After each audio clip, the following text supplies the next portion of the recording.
very big thank you to George Washington School of Business and Dr. Ayman Tarabishi, President and CEO of the International Council for Small Business, and the invitation to participate in this terrific event. And we want to congratulate you on the theme of the event, focusing on solutions, and specifically those created by women, learning how women have succeeded in creating inclusive solutions with impact. And that resonates very much, so much with the work of the women you'll hear from today from across Canada, who are working on very real and tangible inclusive solutions, not only for women, but for underrepresented communities.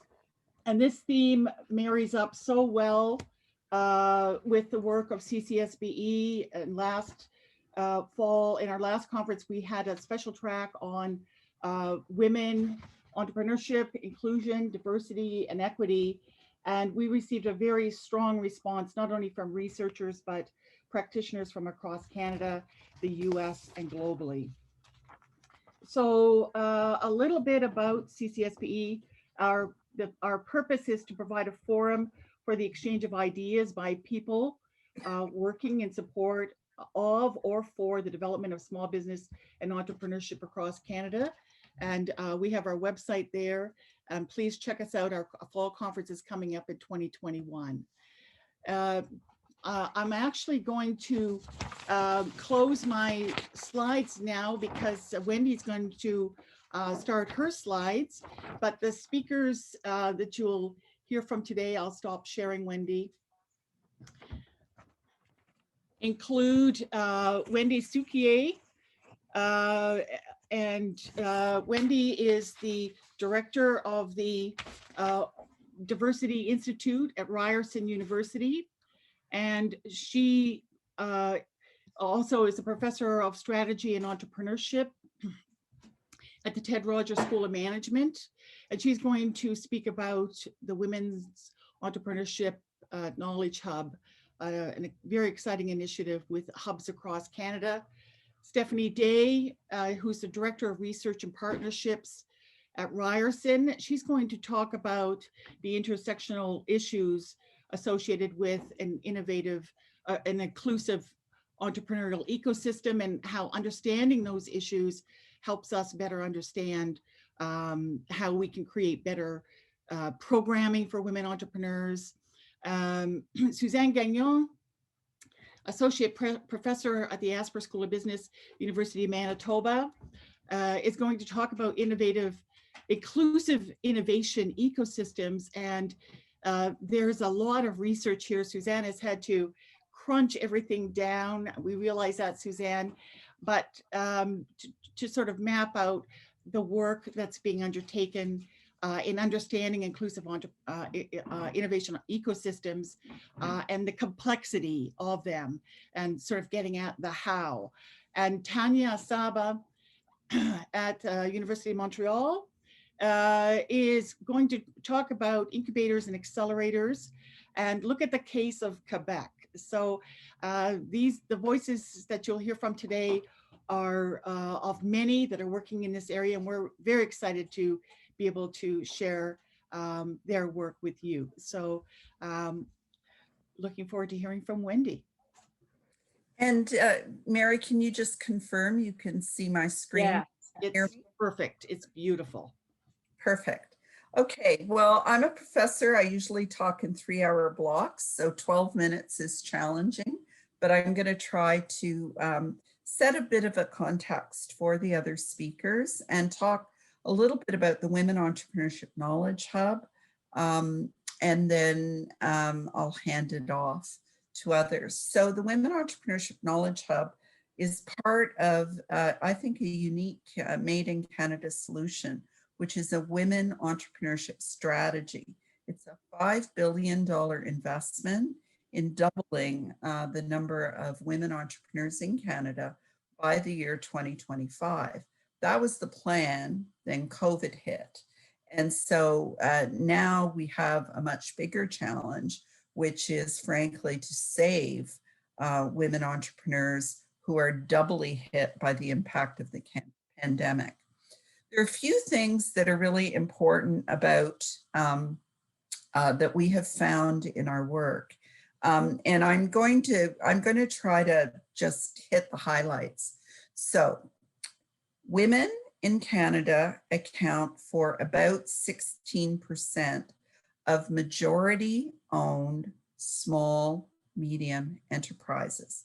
That's about 114,000 small, medium enterprises, incorporated businesses. But women account for 37% of self-employed Canadians. That's 1 million women entrepreneurs. And so one of the first points that I want to make is that often the definition of entrepreneur is narrow, and that has the unintended consequence of excluding women. If we say entrepreneurs are only those with incorporated businesses, 114,000 women. If we say it includes self-employed women, we have 1 million. The other thing is that women entrepreneurs are more likely to be in services. Their businesses are likely to be smaller, and they're less likely to have employees. When we look at the barriers, there have been a number of studies done that have both considered the barriers to women entrepreneurs and also the enablers to overcome those barriers. And I won't go through those in detail because Suzanne will pick up on some of them. But cultural stereotypes are one of the hardest and most insidious barriers that women have to overcome, because some of you may be familiar with the literature on leadership, which tends to associate leadership with men. It's part of the reason never in the history of the world has a man ever been called bossy, because men are bosses, right?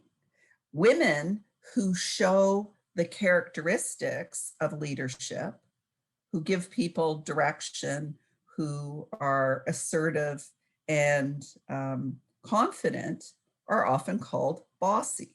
Men never are called bossy. These kinds of deeply embedded stereotypes have a huge impact. And this is just a Google image search that we did that shows what you get when you say entrepreneur. And when you ask people to name 3 entrepreneurs or 4 entrepreneurs, you'll typically get Jobs, Musk, Zuckerberg, and Gates. Men, white men, technology, very strong associations.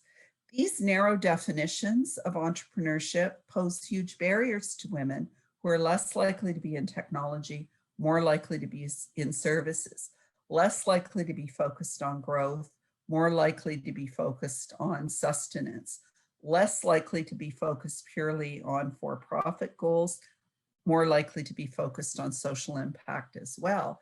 And when we equate entrepreneurship with science, technology, engineering, and math, when we think about innovation as being all about tech, this is what we get. So the gender inequality that we see in Canada, at least, is partly a result of these deeply embedded biases that affect the entire system. And we see it manifest in everything from access to capital to the appropriateness of training and supports and so on. We also know that apart from the structural barriers, there's overt discrimination. You know, experiments have been done where you take a man and a woman, same pitch, and the women get different questions and the men are more likely to walk away with the money. There are lots of stereotypes that are deeply embedded that affect those kinds of decisions.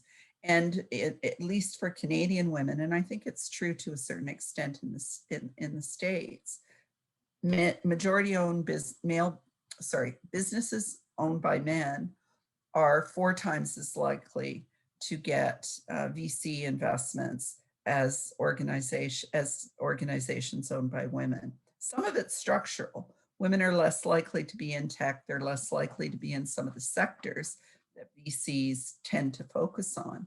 but it's critically important to recognize that those biases have real impact.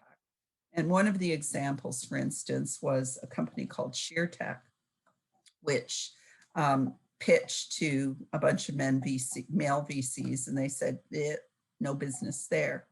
Business was pantyhose that does not run.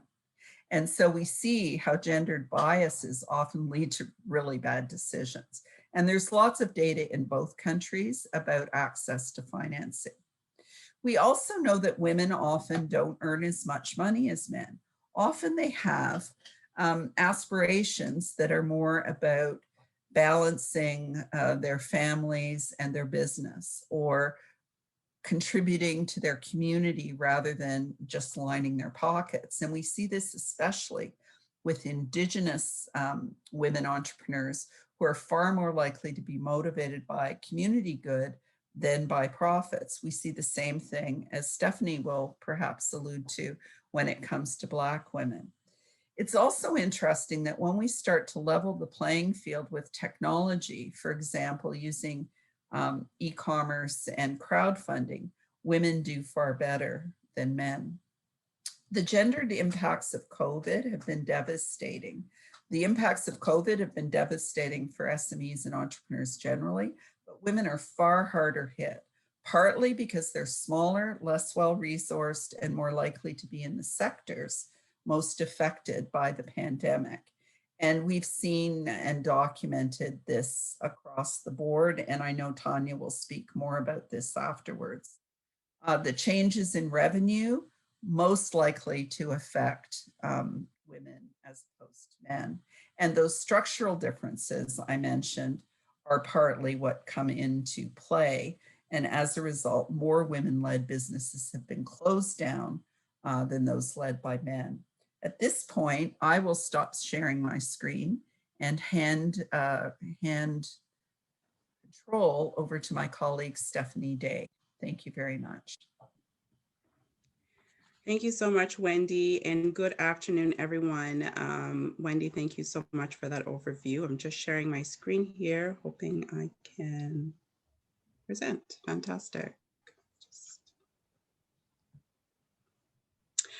So just to follow up on some of the points that Dr. Suke shared, I'll share a bit about an intersectional lens and how some of those issues play out in our research on women's entrepreneurship in Canada. So when we have looked at immigrant entrepreneurs, we see that they are 30% more likely to be high growth SMEs with various push and pull factors driving immigrant entrepreneurship. There are several barriers that we have identified: local knowledge, language, discrimination, lack of mentors and networks are some of the most commonly cited barriers for immigrant entrepreneurs. And they tend to be about 36.1% self-employed. Interestingly, when we look at Indigenous entrepreneurs, Indigenous people report lower rates of entrepreneurship than the Canadian average. However, Indigenous women are more likely than other women to pursue entrepreneurship, particularly when we look at self-employment. Indigenous women have a rate of 40% self-employed. And similarly, there are some structural challenges that exist for Indigenous women, particularly those who live on reserves, where they often lack basic infrastructure and opportunities for financial support. So why is this all important? Because what it means is that when we understand the intersectional issues facing women's entrepreneurship, we then have to come up with some very intentional programming to support women entrepreneurs in achieving and exceeding some of their business goals. We have done some research with the Indigenous community. We had 32 Indigenous organizations participate in 16 roundtables across Canada, with 350 people joining these conversations for us to really delve deep into what are some of the barriers and opportunities. This research is, of course, available on the WEC website, but some interesting things we did determine is that Indigenous people tend not to own private property, which impacts their ability to get financing. They tend not to be incorporated. And oftentimes the businesses that Indigenous women entrepreneurs do set up are very much focused on building the community, supporting the community, and very much so what we would call social enterprises. We also see similar barriers when we have explored rural and farming women. Farming is highly gendered. There's, going back to this conversation of stereotypes, which I know Dr. Suzanne Gagnon will also get into, the stereotype is often an image of an independent male farmer. So we see that also having some impacts. And again, mostly self-employed, facing barriers of lack of access to infrastructure. Think about broadband internet, childcare, transportation. These are some of the things that are problematic for rural women and women in farming. We have also done some research with the Bank of Montreal to explore women entrepreneurship experiences during COVID, and there were some very important common themes that came out of our research. We see mental and physical health, where women are facing various personal and/or expectation-based struggles. We know pre-COVID women were sharing, were having 3 times as much care work than men, and this, of course, has been amplified since COVID. We also see issues with revenue loss and bankruptcy. Women entrepreneurs face loss of revenue and the subsequent financial challenges, due to COVID-19. Strategic decisions was another common theme, where business owners have to reconsider strategies to adapt very quickly to changes in society. Workplace safety, of course, concerns about catching COVID-19. This has weighed very heavily on women entrepreneurs. Online presence has been huge, because we see, of course, that women entrepreneurs have to very quickly skill up and get the knowledge and skills to have their businesses online. Employee issues. Women entrepreneurs were very concerned about having to let their employees go, what that meant for their families, and of course also what that meant for their business. At the same time, we do see collaborations happening, where the women's entrepreneurship community has really rallied behind one another to support each other's businesses, very similar to what we've seen as a result of Black Lives Matter, with the community supporting Black businesses. In Canada, also, there was concerns over government support. We had the government in Canada really stepped up to support businesses and small and medium-sized enterprises. However, women entrepreneurs consistently felt like they were not eligible, and sometimes the criteria was a bit too restrictive for them. The uncertainty about the future is of concern, and of course, women entrepreneurs are innovating new ways to face these challenges. Interestingly enough, we did also see some very particular themes specific to Black women entrepreneurs. And the Black women's entrepreneurship community, businesses tend to be created to meet the needs of African and Black people. So for instance, if there's a certain type of food that they were missing, this was a place for them to build that food in the industry. We also see that often businesses were often inspired to celebrate culture, so celebrate African and Caribbean heritage. We also saw there was an opportunity to address inequality and support the community. And also oftentimes businesses were built on sharing experiences of anti-Black racism, and also trauma-informed, where many started their businesses because of a personal tragedy or family crisis, which could not be discussed without risking identifying the individuals. And again, coming back here, when we look at the intersectional issues and making that connection to the answer, the solution, we see the importance of, again, this very intentional program to support women entrepreneurs in all of their diversity. We recently supported the Rise Up Pitch competition, which garnered 700 applications from Black women entrepreneurs across Canada, with a prize, 8 prizes of $10,000. We fortunately have been able to just start doing our analysis on the data, and it's very interesting to see the profile of these Black women entrepreneurs. We see that 45% identify as African, 44% identify as Afro-Caribbean, 37% had bachelor's degrees, 23% had a master's degree, 40% of the applicants were between the ages of 25 and 34. 40% were born in Canada. We had about 10% only who were newcomers to Canada of 5 years or less. We saw also the majority, 93%, had under $100,000 in annual revenues. And 75% of businesses did not have any full-time employees, and 69% did not have any part-time employees.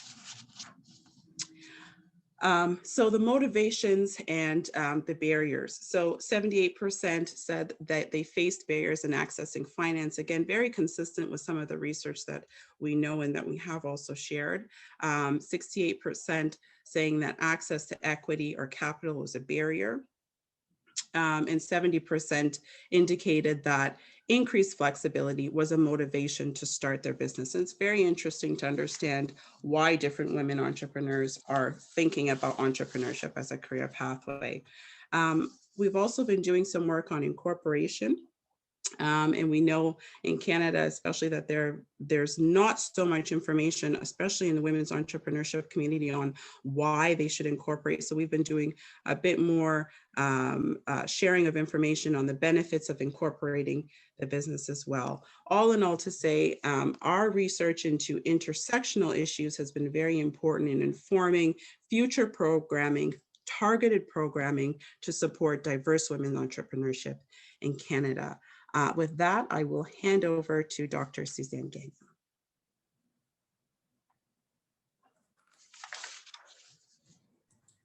Thank you so much, Stephanie, and thank you, Mary, for your introduction as well. My turn to share my screen. I'm hoping everyone can see this all right. Great. So flowing further from both Dr. Soukier and Ms. Day's comments about WEC and the work that we're doing in WEC, I have the pleasure of talking about how we are trying to drive change in this system from a systems lens. So this is our model of building an inclusive innovation ecosystem. And it draws on an ecological model for change that Dr. Soukier and some of us developed some years ago, which really says we have to focus our attention at the individual level, the organizational level, and the societal level, and at the different actors in each of these domains, and also their interactions if we're really going to drive change in the innovation ecosystem. So I'll talk a little bit about factors at each of these levels and how we see these interacting, and some of the actions we're taking to try to help drive change through our research at each of these levels. But you can see briefly, so individual level, we're talking about decision makers, the skill talent, the skills of our women and diverse entrepreneurs. At the organizational level, many actors are important organizationally in the ecosystem, from business networks to incubators to post-secondary institutions, of course, financial institutions, angel investors. These are all very important players that deserve our attention when we're trying to make the ecosystem more inclusive. And at the societal level or the macro level, we have culture, government, and other areas that I will briefly talk about. So our overall message is that while there has been fairly extensive and certainly emerging research around barriers in the innovation and entrepreneurship ecosystem to women and people of other minority groups, what we argue is that really a systems approach is required. So we have to look at the ecosystem from both social, political, economic, and cultural lenses, as previous work has shown, and also that this kind of intersectional lens and gendered and intersectional lens is critically important to support the growth of women and diverse entrepreneurs. So at the macro level, Wendy talked about this concept of think entrepreneur, think male. And unfortunately, this stands according to our research in terms of macro level cultural and media representation issues in the ecosystem in Canada. Also, what is known is that at this macro level, we place more value on STEM and on economic priorities of entrepreneurship and less value on the areas where more women may well be represented and on social priorities that are often combined with some of what women do in entrepreneurship. So there are gender stereotypes of women that compete with entrepreneurial stereotypes, which tend to be masculine. The definitions are important at the macro level, and Wendy has talked about those. So, you know, that's a very important idea to start to shift that self-employment itself is a form of entrepreneurship that deserves policy attention and support from the government and other players in the ecosystem. So, and also other issues at the macro level deserve and are starting to get our attention and certainly others' attention within this women's entrepreneurship strategy at the national level. So we've conducted, just as an example of the media representation research, we conducted a study over the last year where we looked at Canada's two national newspapers, the Globe and Mail and the National Post, which have broad readership across the country, especially in the business community, but also very much in the general community. And our largest French language daily in Quebec, which is called La Presse. And we studied 528 articles and asked, how is entrepreneurship depicted in these articles?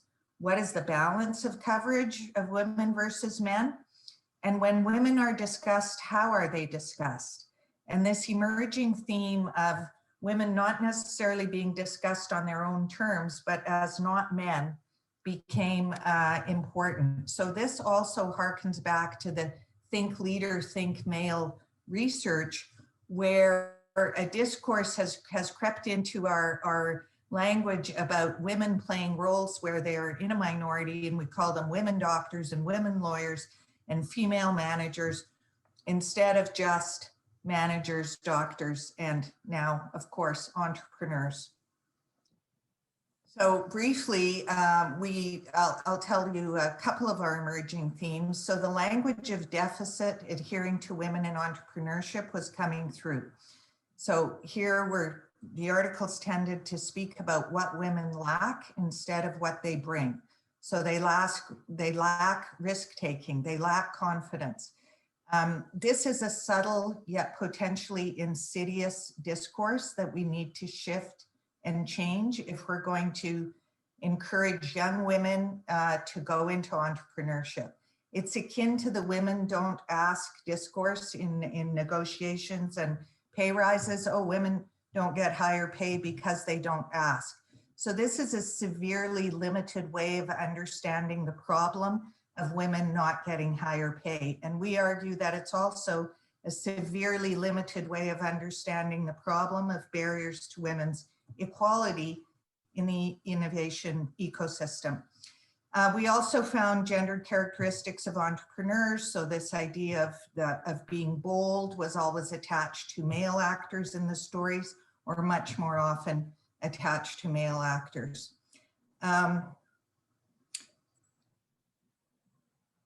In terms of networks, so previous research has found that women don't have the same access to networks around entrepreneurship that men do. And of course, many important organizations in Canada, at least, are working hard to change this. But male voices tended to attribute success to themselves and also to their male friends who helped them in this media study, whereas female stories pointed to networks as important, very meaningful, but much more rare. And also the theme of exclusion from male networks continued to come through in the media stories. A final theme that I'll talk about is this issue of no growth, no success. So success in entrepreneurship being equivalent to rapid growth or scaling. Whereas we know from our other research, and Stephanie has just spoken about some of the important work around Indigenous women entrepreneurship, that success can be defined in very different ways from purely financial growth. So the implications of these macro level stereotypes and barriers and media representations are that they can create and reinforce bias. They do influence decision-making and decision makers. They influence women's perceptions of themselves through a concept called stereotype threat. They shape the aspirations of young people. So we want to work to change the narrative. Cultural norms are a powerful barrier to women, but they can be an equally powerful tool for change. So one of the ways that we're doing this is through a national level campaign called the See It, Be It campaign. If women can see themselves in entrepreneurs who are depicted in the media and elsewhere, they can be it. If you can't see it, you can't be it. And of course, this is a strong concept from leadership development and other areas that many of us have worked on. So we've started this campaign and really highlighting and profiling these very powerful women entrepreneurs who are working in many different sectors and having great success. And they're very diverse and they come from every region and every background. And just on Friday, WEC launched a database flowing from this campaign of 1,000 diverse leading women entrepreneurs across sectors.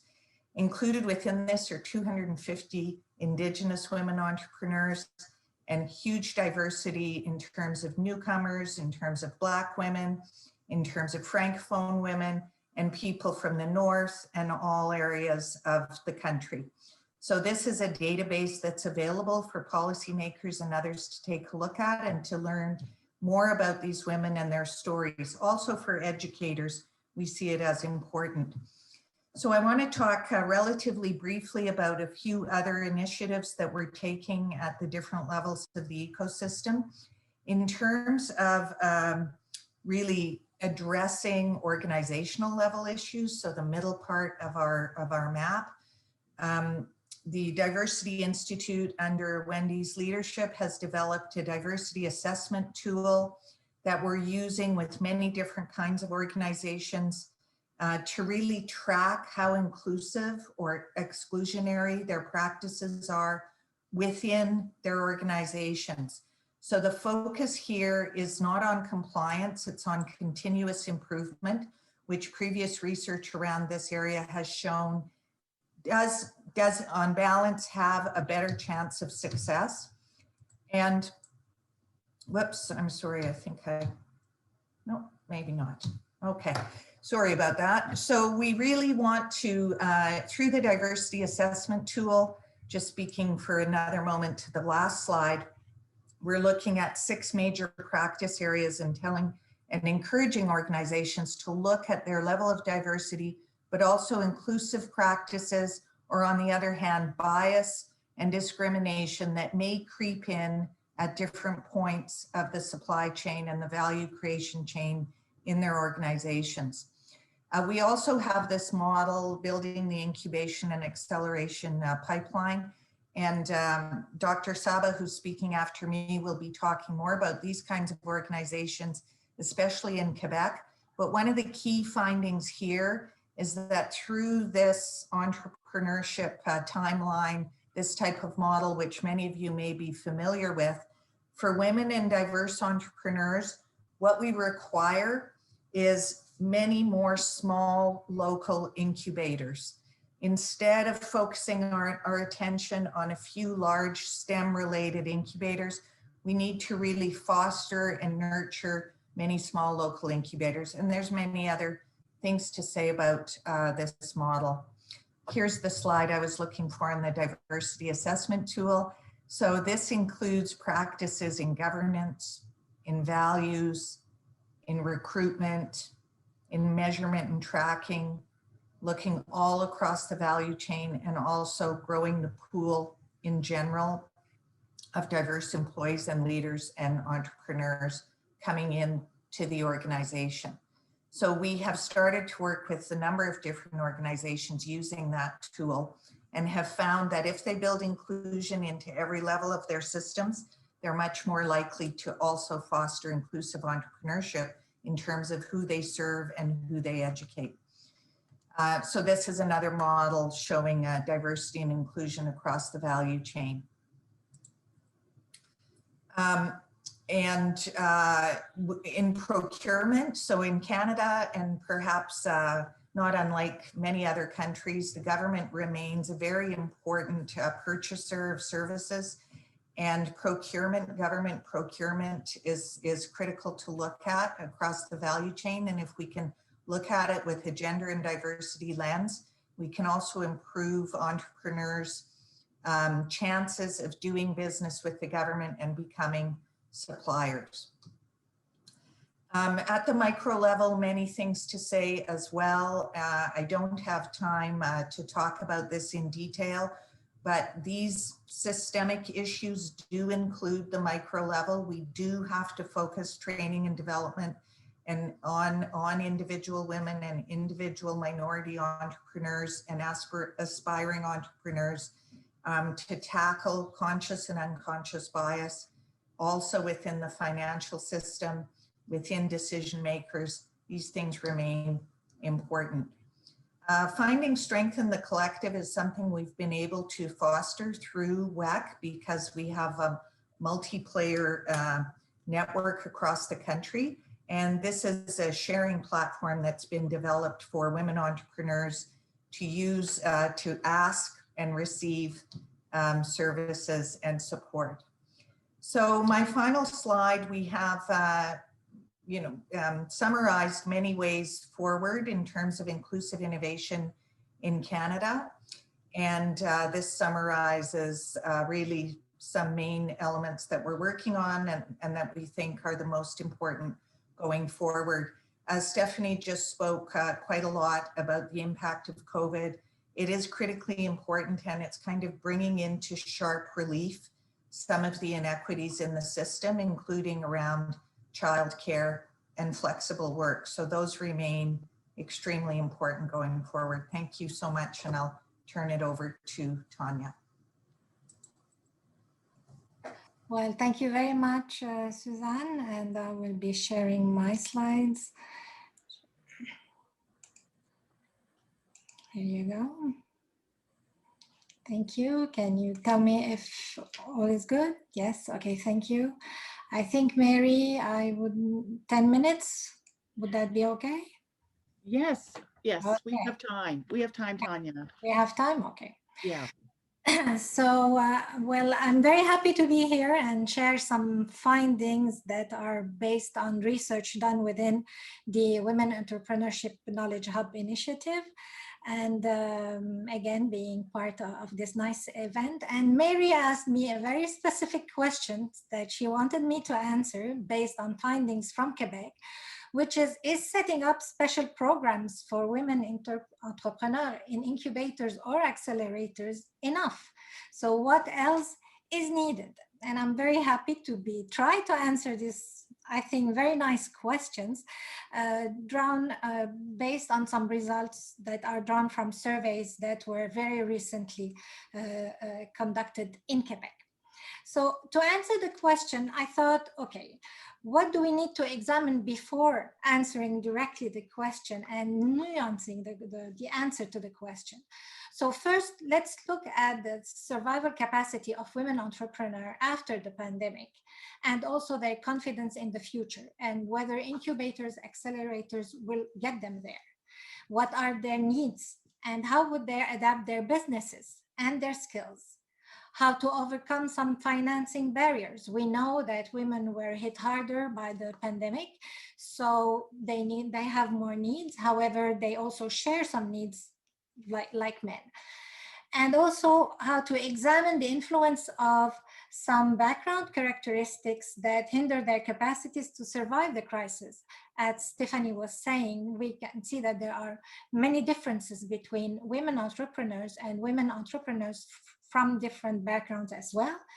And also need to examine the intentions, growth stage, and access to means that help develop their businesses, and whether incubators and accelerators are the answer for them. So let's first look at the intention of women entrepreneurs in Quebec.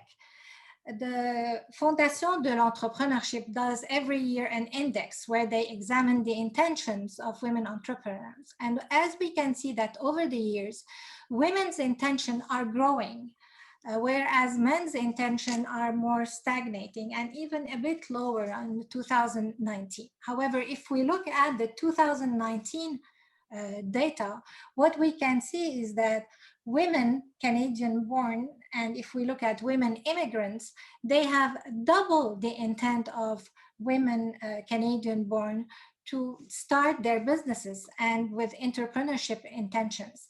However, when we see the rates of the success, then the rates of success are lower than women that are Canadian born, and they approximately are more around 7%. So with a really very important decline. So if we look at the sectors that they are, when they start undertaking entrepreneurial initiatives, they're still very highly represented in retail, as Wendy was saying at the beginning of her presentation. Also in arts, entertainment, and recreation, in healthcare and social support. And as you can see, in scientific and technical services, very low, only 7% of women would go there. Construction, very low. Finance, insurance, manufacturing, agriculture.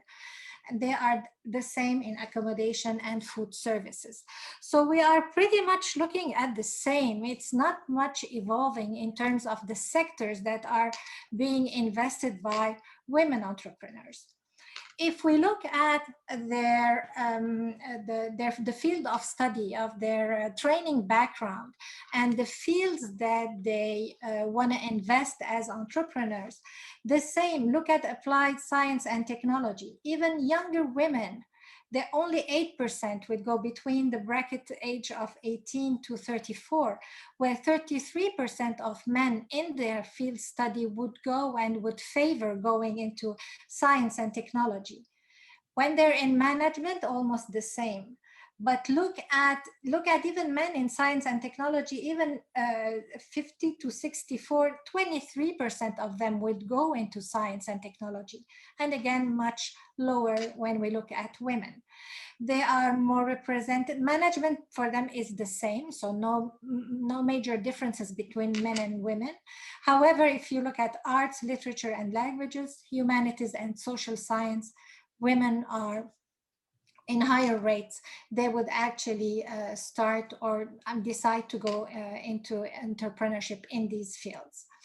So if to look at the COVID-19 problem and to try to see how to answer the question of whether incubators and accelerators are a good answer, the findings that I am talking about comes from 1,894 entrepreneurs that answered the survey. 80% of them are women, because we wanted to have more women entrepreneurs, and 22% from minority groups, average of age 45 years of age, and 47% of them were in growing phases of small and medium enterprises, and 48% needed some financing, especially after the COVID-19 pandemic. And there was a good representation of the sectors. We know that women were hit had more difficult times after COVID-19. However, there are some good news. Although 22% were finding difficulty surviving the crisis, which is quite high, we could see that the level of confidence for them to try and survive the crisis was very high. Almost 78% of them find that, very resilient, and were trying to find ways to get over the pandemic crisis. And for 18% of them, the crisis represented even an opportunity of maybe pivoting or finding new ways of doing things. And every time we were asking them, okay, what would really help? So adapting the products, trying to have wider networks, expanding the digital shift and accelerating the digital shift, also looking at ways also to demonstrate a sound understanding of business development and finding ways to develop their innovation of products, services, etc., to try and again develop their businesses. And when we look at, again, because what I wanted to cross is what kind of skills can be developed through accelerators, where we looked at 3 types of levers, if you want. The first one is the digital shift, like using artificial intelligence, digital marketing, e-commerce, teleworking, collaborative work. We also looked at how to adapt the business model, expanding the international network, transforming the business, adapting sales channels, adapting range of products. And the third one is developing skills. So increasing the knowledge in business, innovation, discovering new business processes, and the knowledge in business in general. And here comes the answer to the question. So when we asked women and men, what would you favor? Okay, can you see it, or it disappeared, I think? Okay, just give me a minute. Is it back on? Yes. Yeah? Okay, excuse me. I don't know what happened, like disappeared for a minute from my screen. Okay, again, to answer the question, what would you favor to help you get through and again develop your business? So men, out of the 400 men entrepreneur in the database, 93% of them said they would go through an incubator and accelerators, whereas only 42% of women said that they would rely on accelerators and incubators. They would prefer training at 57% and men 54%. And when we ask them, well, crossing, why would you favor, when would an accelerator or an incubator be a good idea for you?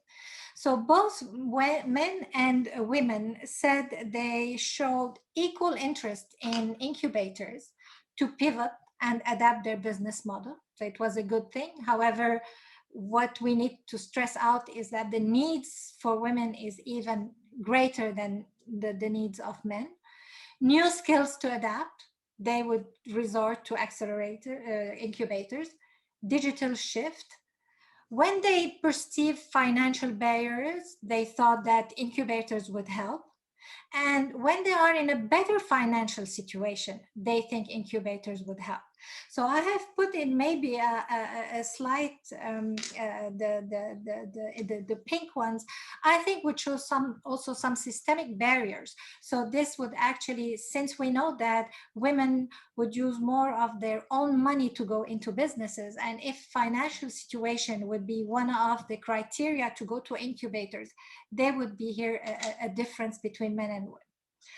Women would favor incubators when they are at startup stages. For men, it makes no difference. That will always resort to incubators at any stage. So even for upscaling, etc., which was not the case for women. And it was even negative when they were in growth stage. They would never think of going and starting or getting the help of incubators. Minority group, no, very difficult for them, more difficult for them to resort to incubators. The more the level of confidence of women were high, the more they would consider, going to incubators. And the more they thought that COVID-19 crisis could be an opportunity to pivot and, to have developed their businesses, they also showed, that they could rely on incubators more. And those considering manufacturing would go into incubators. So all the other sectors did not show any significance data. So I would like to just finish, maybe to stress out that there are some definitely different way of measuring also the impact of the businesses between men and women. So I think relying on incubators has to help with the digital shift. This is very important. Develop skills, of course. However, what women showed are much more interest in environment, sustainability, in quality of life, in terms of getting there, in getting to some rapid growth and also scaling, but through other types of impacts and social community, environment, sustainability, quality of life is very important. So our incubator is going to be helping in this way. And I would say that what Suzanne was saying as foster local, smaller incubators would definitely be a very good idea, or to have within larger incubators, like special initiatives that would definitely answer these concerns and be better adapted to women entrepreneurs. Thank you. I hope I've answered your question, Mayor. Yes. Thank you so much to all four of you. I know that this is just a small sampling of the work that you're doing, but you've actually taken the time to tease out the challenges and hurdles in addition to the how, the solutions, and how we get there. So I have some questions for each of you. We're getting some good comments in the chat. Just to change the order up a little bit, I think I'll start with a question for Stephanie. So hopefully I'm not throwing you off base, Stephanie, but sort of getting at the how. You talked about the understanding the intersectional issues help us inform so that we can build better programs and support for women entrepreneurs. Can you tell us just briefly how having a better understanding, because it really pulls in what Wendy was talking about, what Suzanne was talking about, and Tanya, in terms of, comes at the macro, the micro level, it's societal, it's individual, it's organizational. The challenges are very huge. So how can this help us to build better programming?